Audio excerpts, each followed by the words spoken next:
He came in. My husband was at school, so there was no car here. He came in, snuck around my car, and then kind of like jumped behind me, bear hugged me, and so that my arms were already preoccupied with detergent anyways, but my arms were pretty much down by my side, and he had black gloves on, kind of like, I don't know, workman's gloves, and a knife.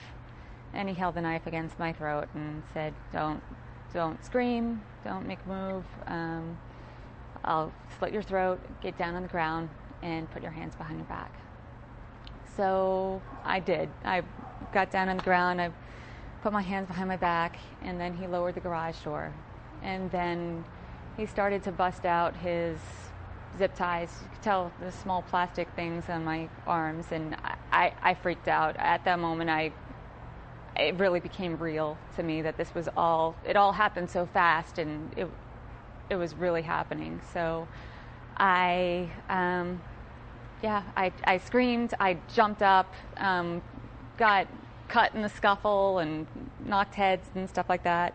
And then I ran over to go try and reach the garage door opener, but I missed.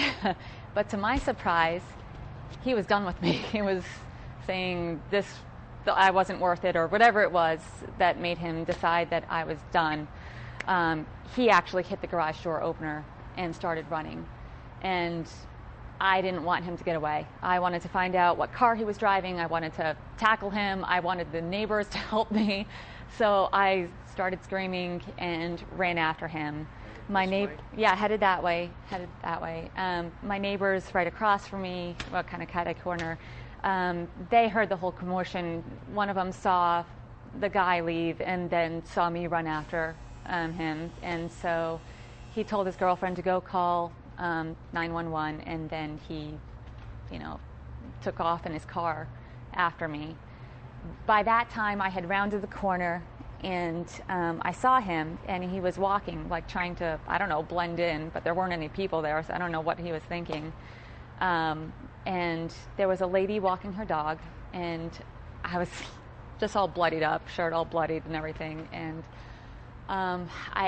I looked at her and I pointed to him and I was like, he cut me, I'm bleeding, go call 911, and I'm just screaming the entire time, hysterical.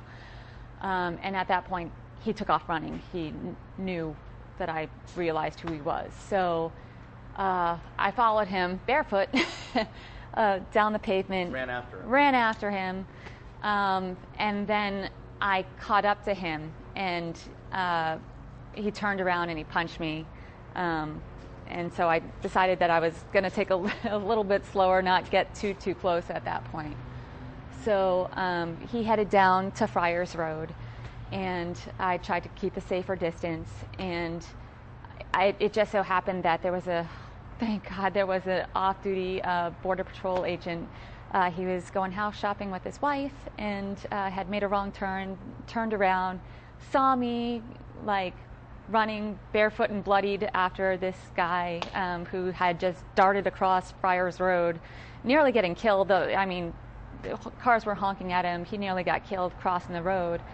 And then he noticed that something was definitely up. So he got out of his car. He parked his car, in the turning lane or something like that. His wife doesn't drive stick, from what I hear, too. So the car was just kind of left there. He took his gun and his handcuffs, and he went running after this guy. And from what I understand, this guy is a former track star, Go Runners, and tackled the guy. So, yeah. So it just luck. How do you feel right now? I'm relieved that it's over, and that I'm really relieved that the victims can finally have some healing time now, So my heart goes out to them. Hopefully they can sleep a little easier now.